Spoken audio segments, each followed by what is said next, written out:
itu. Maka Bapak Ibu yang saya hormati, maka persiapkan jasad kita untuk menghadapi bulan Ramadan, persiapkan dari sekarang. Yang mempunyai kendala penyakit, obati. Ya, obati seoptimal mungkin. Allah yang akan menyembuhkan. Yang penting kita berikhtiar seoptimal mungkin, maka Allah yang menyembuhkan. Biasanya penyakit-penyakit itu yang berkaitan dengan pencernaan. Biasanya kalau untuk Ramadan itu kebanyakan orang itu kaget ketika berpuasa hari pertama, hari kedua banyak yang nggak kuat karena tidak dilatih dari bulan-bulan berikutnya.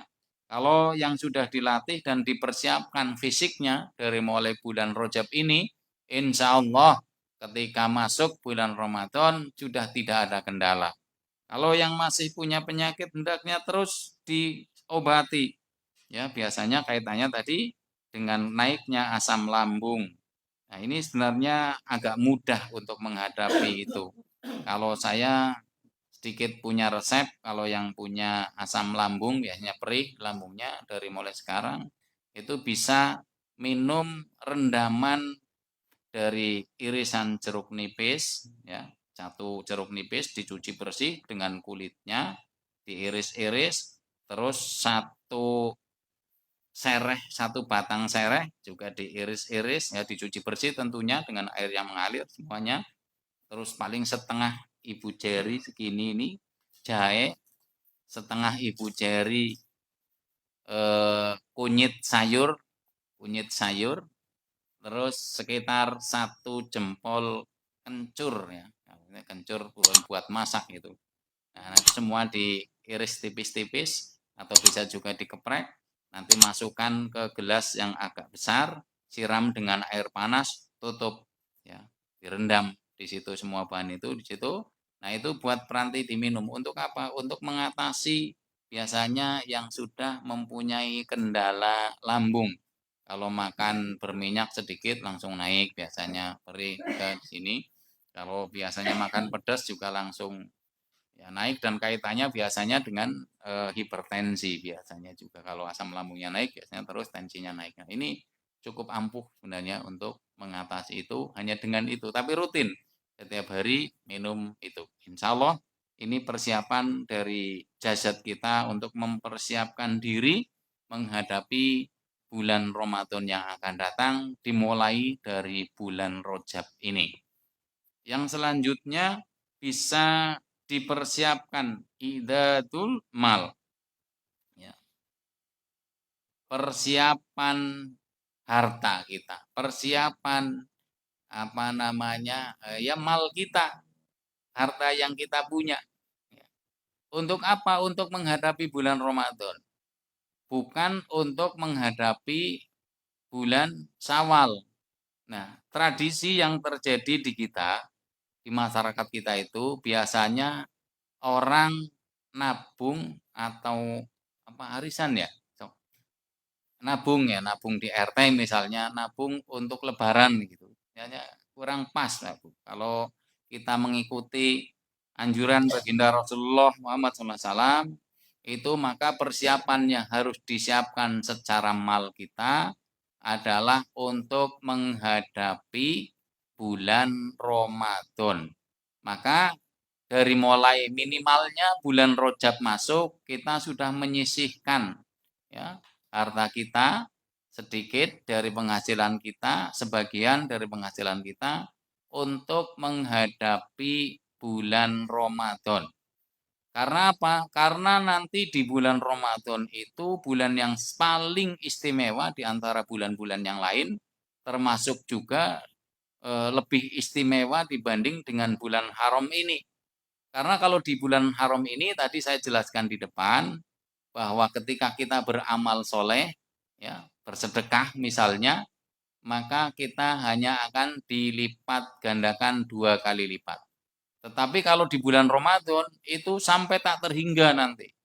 Dilipat gandakan oleh Allah Subhanahu wa taala sampai 700 kali lipat sampai tak terhingga. Allah yang akan melipat gandakan terserah Allah Subhanahu wa taala. Nah, maka persiapan mal ini persiapan harta kita ini untuk menghadapi bulan Ramadan itu juga dilakukan dari sekarang. Maka yang berniaga, yang bekerja, yang sudah punya penghasilan, maka untuk kalau bisa meningkatkan daripada penghasilannya untuk disisihkan sebagian untuk menghadapi bulan Ramadan. Walaupun di bulan ini, di Rajab ini, maka diperintahkan juga oleh Allah Subhanahu wa taala yang dicontohkan oleh baginda Rasulullah Muhammad SAW juga untuk memperbanyak sedekah ya dibanding dengan bulan-bulan yang lain. Tetapi juga sekaligus untuk mempersiapkan mal kita untuk menghadapi bulan Ramadan.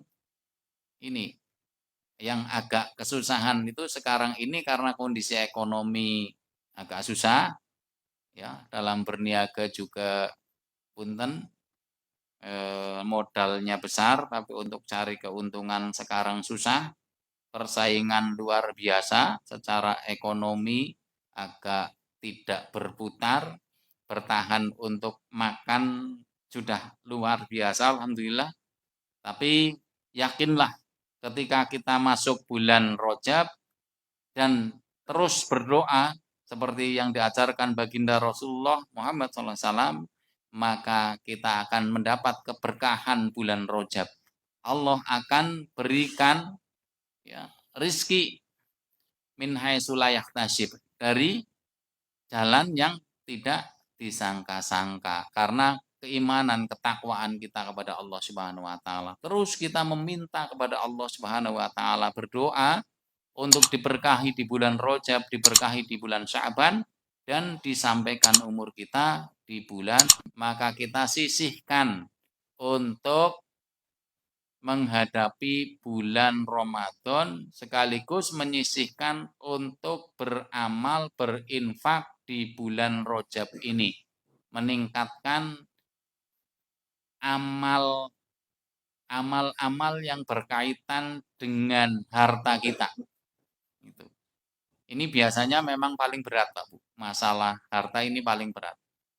Karena ketika kita berjihad bersungguh-sungguh, pasti ayatnya bi amwalikum wa anfusikum. Jadi harta dulu. Jadi tidak akan ditagih jiwanya dulu. Wis sing penting kowe anak bi amwal. Bi amwal dengan harta dulu baru dia berangkat dengan jiwanya, dengan jasadnya. Kalau hartanya masih eman-eman, ya, kalau kita masih eman-eman, diragukan keimanannya, Pak Bu. Mesti keimanan itu dikaitkan dengan amal soleh. Ya. Keimanan itu dengan amal soleh pasti. Sholat dikaitkan nanti dengan zakat. Itu pasti. Sok ayatnya, lihat. Misalnya tentang masjid. Ya. Innama ya'muru masajidallahi man amana billahi wal yaumil akhir wa iqamas sholah wa ata zakat. Ayatnya begitu. Maka dikaitkan dengan mal. Nah ini memang paling berat bagi siapapun. Apalagi yang di hatinya ya punten sing matane ketutup dunia itu. Itu angel banget, itu angel banget. Ketika orang yang betul-betul beriman kepada Allah dan hari akhir, maka dunia, harta itu diletakkan di tangannya, bukan di dalam hatinya.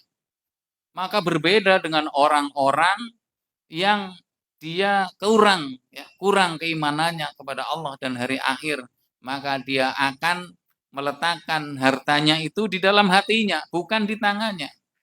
Artinya ya eman-eman lah untuk bersedekah, untuk mengeluarkan sedekah, apalagi untuk mempersiapkan ketika nanti bulan Ramadan untuk mendulang pahala sebanyak-banyaknya dengan bersedekah. Nah, ini akan sangat sulit. Apalagi di bulan Rajab ini juga diperintahkan dan dicontohkan oleh baginda Rasulullah SAW. Di bulan Rajab ini akan manusia itu tertipu dengan pandangan matanya saja. Hanya dengan pandangan matanya saja dia yakin. Coba kalau kita jelaskan misalnya ke anak-anak sekarang. atau ke milenial sekarang. Sholat Jumat, siapa yang datang, hadisnya siapa yang datang pertama kali dan di saf terdepan maka dia akan mendapatkan unta. Siapa yang datang nomor 2 di saf kedua maka dia akan mendapatkan pahala sebesar sapi. Ketiga mendapatkan kambing atau domba. Nah, ketika sekarang ditanya apa yang dia dapat, kok nggak dapat apa-apa. Punten nih, bali Jumatan jare oleh onta, teneng ora dituntun itu. Itu anak-anak sekarang tuh kayak gitu. Tetapi ketika ada pembagian, apalagi ini sekarang lagi musim kampanye ya, ada caleg, nah, RT-ne undang-undang. Undang-undangnya ngesuk kumpul nang omahku ki ana caleg kang DPR RI. Pasti akan fana, pasti akan mati, pasti akan menuju akhirat. Karena kita menjadi pertama jadi generasi dunia. Ya. Yang kedua pasti akan menjadi generasi akhirat. Maka jangan sampai dia akan merasa selalu kurang terus. Tidak mungkin akan merasa cukup karena tujuannya adalah dunia. Sebesar apapun harta yang dia punya, dia akan merasa kurang. Seperti halnya orang yang meminum air lautan. Tambah banyak, tambah haus. Ini masalah dunia.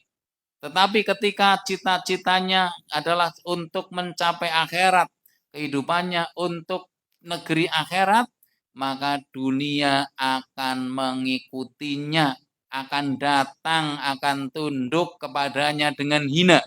Ya. Orang yang cita-citanya itu adalah akhirat, bukan dunia, maka dia menempatkan tadi saya sampaikan dunianya hanya di tangannya saja, tidak pernah memasukkan kepada hatinya. Tapi ini adalah perkara yang sangat sulit, ya, karena ini adalah perkara iman. Iman itu adanya di dalam hati, di dalam dada kita. Dan ketika iman itu tidak dibuktikan dengan amal, maka imannya itu bohong.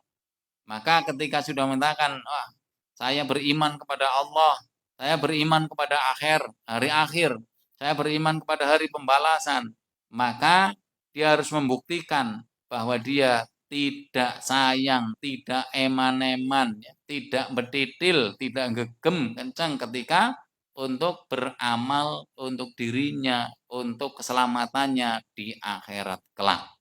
Tapi ini sekali lagi adalah perkara yang sangat berat kita lakukan. Apalagi ini tadi hari Jumat ya. Hari Jumat adalah Ayyamul Bid, rajanya hari ya. Apa? Yaumul Ayyan, rajanya hari-hari dari hari-hari yang lain. Sebaik-baik hari itu hari Jumat. Maka di situ juga ada diajarkan oleh baginda Rasulullah SAW untuk banyak pertama bersolawat kepada baginda Rasulullah SAW, memperbanyak solawat ini di hari Jumat tadi. Terus juga memperbanyak infak ternyata berkait lagi dengan infak lagi, dengan mal lagi, dengan harta lagi. Nah, ketika kita iman, ketika kita mengakui bahwa baginda Rasulullah adalah suri toladan kita, panutan kita, beliau adalah orang yang sangat dermawan. Maka ketika kita mengakui, mengikuti baginda Rasulullah SAW tanpa dibuktikan dengan mengikuti jejak beliau, maka apakah kita sebagai pengikutnya atau bukan? Nah, ini dipertanyakan. Ya. Baginda Rasulullah mengajarkan kepada kita untuk banyak berinfak, ya, banyak bersolawat di hari Jumat, banyak berinfak di hari Jumat, maka kita hendaknya mengikuti jejak beliau untuk bersolawat, berinfak di hari Jumat. Untuk memperbanyak doa, ya, di hari Jumat ini banyak doa, terutama doa setelah asar atau menjelang maghrib di hari Jumat. Ya, kita berbanyak doa-doa itu ijabah. Insya Allah diijabah oleh Allah Subhanahu Wa Taala. Apalagi di bulan Rojab ini, yang insya Allah di bulan Rojab ini adalah amal-amal itu akan ya dilipat gandakan. Doa-doa itu dijabah oleh Allah Subhanahu Wa Taala. Ada keutamaan-keutamaan di bulan Rojab ini untuk kita terus meningkatkan amalan-amalan kita, memperbanyak doa, memperbanyak sedekah, memperbanyak sholawat, memperbanyak tilawah atau membaca Al-Quran, ya, dan berbagai macam amalan-amalan yang lainnya yang berkaitan dengan kebaikan-kebaikan dengan manusia. Maka kita sebagai umat beliau, baginda Rasulullah SAW, mencontohkan kepada kita untuk banyak bersedekah, maka kita mengikuti atau sami'na wa ata'na. Apakah boleh untuk mempersiapkan untuk misalnya menyambut bulan Ramadan, karena setelah Ramadan itu ada Idul Fitri yang di sana ada tradisi-tradisi yang setelah sholat id itu silaturahim, dan silaturahim itu banyak orang yang menggunakan baju-baju baru, artinya dengan pakaian-pakaian baru. Boleh saja, tidak apa-apa mempersiapkan dari sekarang, tapi hendaknya ini ibu-ibu kalau mau membelikan anaknya mungkin sarung yang baru, baju yang baru, sebaiknya sebelum masuk bulan Ramadan, ya. Jadi untuk apa? Untuk memperkhusyuk ibadah kita bulan Ramadan. Persiapannya dari mana? Dari sekarang. Kalau memang sekarang ada, belikan sekarang. Besok begitu masuk bulan Ramadan sudah tidak memikirkan yang kayak gitu, kayak gitu. Gitu. Ini karena kebanyakan tradisi yang sudah salah, ya. Nanti pokoknya mendekati 10 hari terakhir, ini baru ribut. Ini bapak-bapaknya juga itu, yang harusnya, ya, dicontohkan oleh baginda Rasulullah dan para sahabatnya dan para imam itu, mereka sepakat dan tidak berselisih paham untuk iktikaf di masjid, berdiam diri di masjid itu 10 hari terakhir, tapi rata-rata sekarang ini banyaknya 10 hari terakhir bagaimana mencari keuntungan sebanyak-banyaknya untuk untuk menghadapi lebaran. Nah, ini harus persiapan dari sekarang. Nah, mal itu disiapkan dari sekarang untuk apa? Ya untuk itu diantaranya. Biar kita nanti ketika bulan Ramadan 10 hari terakhir maka disunahkan sunnah muakkadah untuk beriktikaf, Pak, berdiam diri, meneng nang masjid, orang mikiri dunia, nggak mikiri kerjaan, nggak mikir apa, pokoknya fokus untuk 10 hari itu bermunajat, meminta ampunan kepada Allah Subhanahu wa taala. Ya berdoa, banyak ibadah, tilawah Al-Qur'an, pokoknya aktivitas itu dilakukan di masjid, tidak ngurusi dunia. Ini dicontohkan oleh baginda Rasulullah SAW sampai wafat, diteruskan oleh keluarganya, diteruskan oleh para sahabat, diteruskan tabi-tabiin, para imam. Nah, kalau sekarang ini rata-rata, ya, mohon maaf ini, ibu-ibunya kalau 10 hari terakhir nuntut ke urung tuku kelambi anyar, Pak, ke anaknya repot kalau kayak gitu. Ya, ya, makanya disiapkan dari sekarang. Maka saya sampaikan di sini agak banyak mengupas tentang mal ini. Karena memang ini sangat penting, sangat mengganggu nanti ketika kita menghadapi saum Ramadan. Ya. Persiapannya dari sekarang. Bapak-bapaknya ini ketika sekarang ada uang, misalnya itu ya, kalau bisa sebelum masuk bulan Ramadan, sebelum itu sudah beres urusan-urusan yang kayak gitu. Terus menyiapkan malnya besok ketika bulan Ramadan terakhir sudah ada lah. Nah, kalau saya pribadi kadang-kadang nggak ada, tinggal aja di masjid, di masjid. Alhamdulillah kalau di Masjid Baitur saya mengawali dari tahun berapa ya, kita pokoknya sudah, ya udah tinggal aja seperti itu, kita tinggalkan. Biar apa? Biar kita khusyuk, gitu. Kita khusyuk. Maka ini kewajiban nanti ibu-ibu. Ibu-ibu kalau banyak menuntut bagaimana bapaknya bisa iktikaf, malah disuruh 10 hari terakhir, Pak ini belum dapat ini, ini akan ganduli sama-sama pengen tidak mendapatkan apa namanya pahala yang luar biasa di bulan Ramadan karena tidak ada persiapan yang matang secara mal. Ini penting sekali ya, secara ekonomi.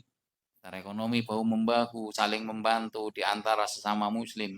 Ini harus dibentuk jaringan-jaringan seperti itu biar antara satu muslim dengan muslim yang lainnya itu saling tertolong secara ekonominya, dan dalam beribadah nanti akan semakin baik, semakin khusyuk, semakin tertib, dalam menghadapi terutama ibadah. Persiapan ruh kita, persiapkan keilmuan kita tentang bulan Ramadan, persiapan jasad kita atau fisik kita untuk menghadapi bulan Ramadan, dan yang penting banget itu yang Sa'ban yang akan datang, kita disampaikan umur kita di bulan Ramadan yang akan datang, dan kita terus berdoa setiap waktu, 5 waktu, usahakan untuk berdoa terus Pak Bu.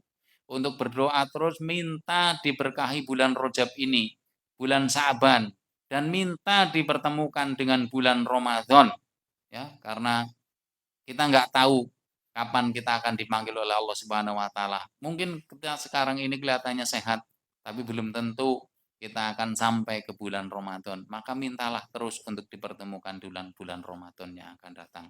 Mudah-mudahan sedikit apa yang saya sampaikan pada kesempatan malam hari ini saya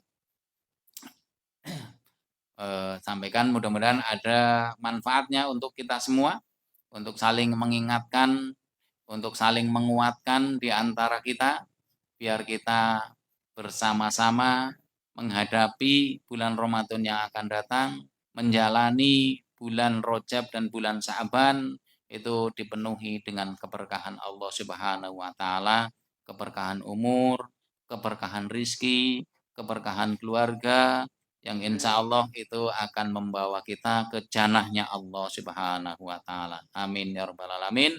Dari saya insya Allah cukup sekian, dan apabila ada datangnya kebenaran semua datangnya dari Allah Subhanahu wa taala. Apabila ada kesalahan semua dari hawa nafsu dan kebodohan saya mohon maaf. Astagfirullahaladzim. Walakum minkum wabillahi taufik wal hidayah wal inayah. Wassalamualaikum warahmatullahi wabarakatuh.